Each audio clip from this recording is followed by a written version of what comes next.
बुलढाणा जिल्ह्यातील जागतिक पातळीवर ऐतिहासिक आणि वैज्ञानिक महत्त्व असलेल्या लोणार सरोवराच्या संरक्षण, संवर्धन आणि जतन कामांना राज्य सरकारनं 42.79 कोटींचा निधी मंजूर करून मोठा हातभार लावलाय।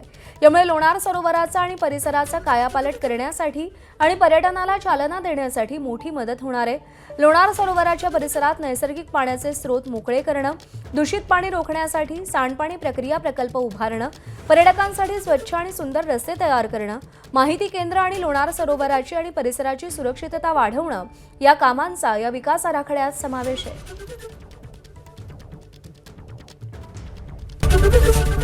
एबीपी माझा, उघडा डोळे बघा नीट।